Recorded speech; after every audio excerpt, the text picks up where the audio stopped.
종합 스포츠 분석 토킹입니다. 10년 이상 실전 경험으로 다져진 스포츠 토토 분석, 배팅 노하우, 데이터 기반 핵심 분석, 최강 배팅 전략까지 아낌없이 공유합니다. 수년간 운영된 분석방 링크는 고정 댓글에서 확인하세요. 그럼 바로 경기 분석 시작합니다. 경기 알아보겠습니다. 브레다. 브레다는 4, 2, 3, 1 전술을 유지하지만 후방 안정감이 완전히 무너진 상태다.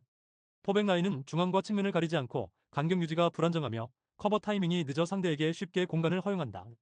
반 호이동크는 제공권과 포스트 플레이로 공격의 기점을 만들지만 후방 빌드업이 흔들리면서 자주 고립되는 한계를 보인다. 타르비티에는 전진 패스와 템포 조절을 시도하지만 수비 지원이 부족해 중원, 수비 간격이 쉽게 벌어진다. 나소는 이선 침투와 볼 운반 능력이 있으나 팀 전술이 균형을 잃어 공격에서 단독 돌파 이상의 영향력을 발휘하기 어렵다. 특히 최근 팀 순위가 15위까지 추락한 이유가 바로 수비 조직 붕괴에 있다.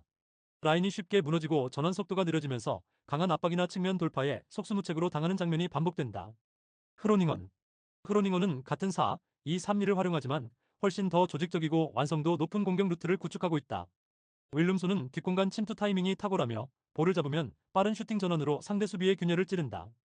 반 베르에는 측면에서 폭발적인 드리블과 컵백으로 공격의 활로를 열어주며 윌름손과의 호흡이 매끄럽게 맞물린다.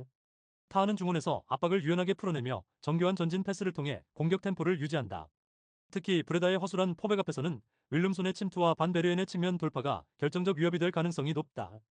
측면에서 수적 우위를 활용해 공간을 흔들고 중앙으로 빠르게 볼을 투입하며 공격 패턴을 다변화할 수 있다. 원정임에도 불구하고 흐름을 가져올 수 있는 팀 전술적 완성도가 높은 것이 강점이다. 토킹 코멘트. 브레다는 최근 경기력 하락이 심각하며 중앙과 측면 모두에서 수비 라인이 무너지는 약점이 두드러진다. 반 호이동크가 전방에서 기점을 만들고 타르비티에가 전개를 시도하지만 후방 커버가 불안정해 상대 압박을 버티기 어렵다. 특히 측면과 하프 스페이스에서의 공간 관리가 무너져 빠른 전환에 쉽게 흔들린다. 크로닝어는 윌름손의 정확한 침투와 반 베르엔의 폭발적인 돌파를 바탕으로 불안한 수비를 공략할 준비가 되어 있다. 타하는 중원에서 템포를 조율하며 안정적으로 볼을 배급해 공격 루트를 다채롭게 만든다. 브레다가 최근 순위가 15위까지 추락할 정도로 수비적 불안이 심화된 만큼 크로닝원이 경기 초반부터 템포를 주도하고 결정적 찬스를 만들어낼 가능성이 크다. 원정이지만 전술적 완성도와 공격 패턴의 다양성에서 우위를 점한 크로닝원이 주도권을 줄 그림이 뚜렷하다. 토킹 추천 배팅. 승무패 브레다 패 강추. 언더오버 오버 추천. 다음 경기 알아보겠습니다. 호펜하임. 호펜하임은 4-3-3 전형을 기반으로 후방 빌드업을 통해 경기를 풀어나가는 팀이다. 램펄은 왼쪽 측면에서 볼 전진과 크로스로 공격을 연결하며 아슬라니는 중원에서 패스를 조율해 템포를 유지한다. 아부둘라후는 최전방에서 수비라인 사이 공간을 파고들며 결정적인 찬스를 만드는 움직임이 강점이다. 하지만 최근 선수비 후역습 전술을 구사하는 상대에게 유독 고전하며 중원 압박에 막히면 후방에서의 빌드업이 끊기고 수비 라인이 급격히 흔들리는 약점이 노출되고 있다. 클른. 클른은 3-4-3을 바탕으로 두 줄 수비를 견고하게 세우고 빠른 전환으로 경기 흐름을 바꾸는 데 특화돼 있다. 빌턴은 압박을 피한 뒤 측면을 돌파하는 능력이 탁월하며 카민스키는 박스 안에서의 마무리와 세밀한 슈팅 감각을 보유하고 있다. 마르텔은 중원에서 볼 차단과 템포 전환 능력이 뛰어나 상대의 빌드업을 효율적으로 끊어낸다. 최근 경기에서도 켈르는 점유율을 기반으로 한 팀들을 상대로 빠른 역습 한 방으로 흐름을 뒤집는 패턴을 반복하고 있다. 토킹 코멘트. 호펜하임은 홈에서 공격 전개를 시도하겠지만 중원 압박에 갇히면 라인 간격이 벌어지고 역습에 쉽게 노출될 위험이 크다. 켈르는 올 시즌 효율적인 후역습 전술로 상대 빌드업을 차단하며 실점을 최소화하는 흐름을 이어가고 있다.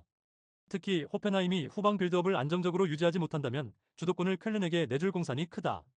결국 전술적 상성과 경기 흐름을 감안할 때 켈른의 날카로운 역습이 승부를 갈라놓을 가능성이 높다. 토킹 추천 배팅. 승무패 호펜하임 패 강추. 언더오버 언더 추천. 다음 경기 알아보겠습니다. 베로나. 베로나는 3, 5, 이 전형을 유지하며 안정적인 수비를 우선시하지만 전방 전개에서는 고민이 깊어지고 있다. 지오바네는 전방에서 공을 지켜내는 힘은 있지만 결정력 면에서 기복이 있고 브라다리치는 측면 오버래핑으로 활로를 열려하지만 상대 압박을 받으면 쉽게 고립된다. 세르다르는 중원에서 활동량이 많고 공수 밸런스를 잡아주지만 공격 전개를 창의적으로 풀어내는데 한계가 있다. 최근 베로나는 공격 패턴이 단조로워 상대 수비를 흔들지 못하고 득점 루트가 세트피스나 운에 기대는 경우가 많아 득점력 부진이 심각하다. 사수올로. 사수올로는 4-3-3으로 나서며 피나몬티를 중심으로 한 공격 전개를 노린다. 피나몬티는 제공권과 연계는 준수하지만 골 결정력에서 다소 아쉬움이 있고 베라디는 측면에서 드리블 돌파와 중거리 슛을 시도하지만 최근 효율이 떨어지고 있다. 볼로카는 중원에서 전진 패스를 시도하지만 박스 근처에서의 창의적인 패스는 제한적이다. 팀 전체적으로 플래너 전술이 막히면 대안을 찾지 못하고 역습이나 세컨드볼 전개에서 완성도가 낮아 골이 쉽게 나오지 않는 흐름이 이어지고 있다. 토킹 코멘트. 양팀 모두 공격 전술이 단조롭고 득점력이 현저히 떨어진다는 공통점이 있다. 베로나는 세르다르를 중심으로 중원 밸런스를 잡지만 전방에서 마무리를 책임질 자원이 부재하다. 사수올로 역시 피나몬티와 베라디를 활용한 공격이 최근 위력을 잃었고 대한 전술도 부재하다. 결국 답답한 공방전 속에서 전후반 90분이 소모될 가능성이 높다. 그래서 경기의 주도권은 쉽게 넘어오지 않고 양팀 모두 상대의 실수를 기다리는 소극적 운영에 머무를 가능성이 크다. 그렇지만 후반으로 갈수록 체력 저하와 전술적 한계가 맞물리며 결국 승부를 가를 힘이 부족한 무기력한 흐름이 이어질 것으로 예상된다. 토킹 추천 배팅. 승무패 무승부 추천. 언더오버 언더 강추. 다음 경기 알아보겠습니다. 파리FC. 제벨스는 하프스페이스에서 볼을 지켜내며 압박을 유연하게 풀어내고 순간적으로 전방 침투를 이끌어내는 기민함이 강점이다. 케발은 폭발적인 첫 스텝과 좌측에서의 컷백 타이밍으로 상대 풀백을 흔들며 측면에서 중앙으로 파고드는 움직임이 날카롭다. 카마라는 세컨볼 대처 능력과 박스 근처에서의 빠른 슈팅 전환이 돋보이며 팀 공격의 최종 마무리를 책임지고 있다. 이 세 명을 중심으로 한 콤팩트한 연계와 짧은 패스 전환은 승격팀답지 않은 안정감을 주며 중위권을 유지하는 핵심 요인이 되고 있다.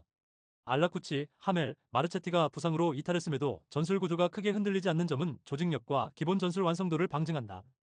무엇보다 파리FC는 짧은 간격 유지와 전방 압박 회수 후 빠른 전개로 상대의 수비 전환 타이밍을 무너뜨리며 주도권을 가져온다.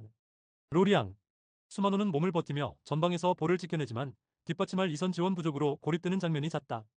토시는 순간적인 박스 침투와 슈팅 감각은 위협적이지만 전개 속도가 느려지는 순간 존재감이 크게 줄어든다. 아베르겔은 중원에서 볼을 간수하고 템포를 조율하지만 압박 탈출이 불안정해 전진 패스의 위력이 약해지고 있다. 아제이, 피로, 카세리스, 사누시, 투레 등 다수의 핵심 자원이 부상으로 빠지면서 전술적 안정감이 무너졌고 팀 전체 활동량이 급격히 줄어들고 있다. 특히 중원과 측면 모두 전환 속도가 느려지며 수비 전환이 늦어지고 박스 주변 공간이 쉽게 열리는 상황이 반복되고 있다. 최근 경기에서 연속된 부진이 이를 증명하듯 공격의 단조로움과 세컨볼 대응 실패가 수비 부담으로 이어지고 있다. 토킹 코멘트. 파리FC는 승격팀임에도 불구하고 압박 회피와 짧은 간격 패스를 기반으로 전술 완성도를 빠르게 끌어올리고 있다. 제벨스가 하프스페이스에서 볼을 안정적으로 지켜주며 전방 연결의 중심축이 되고 케발은 폭발적인 돌파와 컷백으로 상대 수비 라인을 계속 흔든다. 카마라는 세컨볼 상황에서 결정적 위치를 점유해 빠른 마무리를 시도하며 전체 공격 템포를 완성시키는 역할을 맡는다. 이들의 조합은 단순한 돌파가 아닌 구조적인 공격 패턴을 만들어내며 승격 첫 시즌임에도 중위권을 유지하게 만든 동력이 된다. 반면 로리앙은 핵심 자원의 부상 공백으로 빌드업이 느려지고 중원 압박 저항력이 떨어지면서 공수 전환이 늦어진다. 공격은 예측 가능한 루트에 갇혀 있으며 세컨볼 대처와 후방 리커버리가 모두 무너지고 있어 원정에서 반등을 만들기가 어렵다. 그럼에도 불구하고 단일 루트에 의존하는 공격은 파리FC의 조직적인 수비 앞에서 봉쇄될 가능성이 높다. 이 경기에서 전술적 짜임새와 홈 이점을 모두 갖춘 파리FC가 주도권을 잡을 그림이 선명하다. 토킹 추천 배팅. 승무패 파리FC 승 강추. 언더오버 언더 추천. 다음 경기 알아보겠습니다. 본머스. 본머스는 4-1-4-2를 기반으로 안정적인 수비 뒤 빠른 전환을 추구한다. 전방의 세메뉴는 1대1 상황에서 폭발적인 돌파와 아이솔레이션 능력이 뛰어나며 인프런트 킥으로 마무리를 만들어낼 수 있는 결정력을 갖췄다. 에바니 우송은 포스트 플레이와 연계에 강점이 있어 세메뉴의 돌파 루트에 자연스럽게 연결고리를 제공한다. 중원에서는 테버니어가 왕성한 활동량과 전진 패스를 통해 공격 전개를 주도하며 수비에서도 전환 속도를 유지해 상대 역습을 끊어낸다. 또한 교체 자원으로 스피드와 돌파력을 갖춘 옵션들이 대기 중이어서 후반부에 전술 변화를 줄 수 있는 폭이 넓다. 플럼. 플럼은 4-2-3-2를 유지하지만 빌드업 단계에서 불안정한 모습을 보인다. 호드리고 무니스는 제공권과 연계가 강점이지만 빠른 압박에 약하며 볼 소유권을 쉽게 잃는 경우가 잦다. 이워비는 하프스페이스를 파고드는 움직임으로 변화를 꾀하지만 최근 결정적인 패스 정확도가 떨어져 위협적인 찬스 창출이 제한적이다. 루키치는 수비 가담과 중원 커버 범위가 넓지만 본머스의 속도전 앞에서 균형을 유지하기 벅찬 그림이 예상된다. 또한 교체 전력에서 즉각적인 경기력 변화를 이끌어낼 만한 공격 카드가 부족해 후반 승부에서 한계가 뚜렷하다. 토킹 코멘트. 본머스는 세메뉴의 폭발적인 아이솔레이션 돌파와 날카로운 인프런트 킥을 앞세워 경기 주도권을 줄 가능성이 높다. 테버니어가 중원에서 전환 속도를 높이며 세메뉴와 에바니 우송을 활용해 플럼의 느린 수비를 공략할 그림이 예상된다. 반면 플럼은 호드리고 무니스와 이워비를 통한 공격 루트가 최근 부진하고 루키치의 중원 장악력만으로는 전술적 균형을 유지하기 어렵다. 그래서 플럼은 원정 경기 특유의 수비 부담 속에서 후반으로 갈수록 집중력이 떨어질 수 있다. 그럼에도 불구하고 본머스는 교체 전력 우위와 빠른 템포 전환으로 후반부에 더 날카로운 공격을 이어갈 가능성이 높다. 결국 홈에서 심리적 안정감을 가진 본머스가 흐름을 장악하며 승리를 가져갈 것으로 예상된다. 토킹 추천 배팅. 승무패 본머스 승 강추. 언더오버 언더 추천. 다음 경기 알아보겠습니다. 오사수나. 3백 기반의 3-4-3으로 라인을 세우되 홈에서는 템포를 과감히 끌어올린다. 부디미르는 제공권과 버티기를 동시에 수행하며 하프라인 위에서 세컨드 볼을 연결한다. 아이마르 오로즈는 하프 스페이스에서 전진 패스와 세섭을 반복해 침투 타이밍을 만들어낸다. 루벤 가르시아 부재로 창의 자원이 줄어들었지만 오로즈가 공백을 메우며 전개 리듬을 안정시킨다. 윙백은 왕복 압박으로 측면 기동력을 유지하고 3백은 세컨드 커버로 박스 앞 간격을 촘촘히 봉합한다. 교체 국면에서는 몽카율라가 핵심 카드로 순간 스피드와 직선 침투로 후반 템포 변화를 주도한다. 그래서 상대 블록이 처지는 타이밍에 하프 스페이스로 재차 파고들며 찬스 빈도를 높인다. 헤타페. 5백 기반의 5-3-2로 밀집 블록을 세우고 역습 타이밍을 노린다. 우체는 전방 타깃 역할로 높이를 제공하지만 연계의 질이 일정하지 않다. 아람바리는 중원에서 수비 지원과 전진 패스를 병행하지만 강한 압박 앞에서는 전개 속도가 끊긴다. 후안미와 리소의 이탈로 전방 옵션이 제한돼 전환 속도와 박스 점유가 동시에 떨어진다. 파이브백의 폭은 두텁지만 측면 뒷공간과 하프 스페이스 수비 전환이 늦어 크로스 세컨드 대응이 불안하다. 교체 카드에서도 스피드 업사이드가 부족해 후반 흐름 반전 장치가 빈약하다. 토킹 코멘트. 오사수나는 홈에서 3백의 안정감을 바탕으로 템포를 올리고 오로지의 패싱과 부디미르의 버티기가 결합해 세컨드 볼 회수율을 끌어올린다. 루벤 가르시아 부재는 구조적으로 보완화돼 몽카율라를 활용한 후반 스피드 인젝션으로 파이널 서드 진입 빈도를 유지한다. 반면 헤타페는 5백으로 블록을 낮추지만 측면 뒷공간 회복과 중원 전개 속도가 뒤처져 오픈플레이에서 점유를 잃기 쉽다. 후안미리소 이탈로 전방의 침투 다양성이 사라져 우체 중심 롱볼 의존도가 높아지고 2차 가담 타이밍이 늦어진다. 그래서 경기 중후반에는 오사수나가 하프 스페이스 스위칭과 세컨드 볼 연계로 압박을 유지하며 찬스질을 누적시킬 가능성이 크다.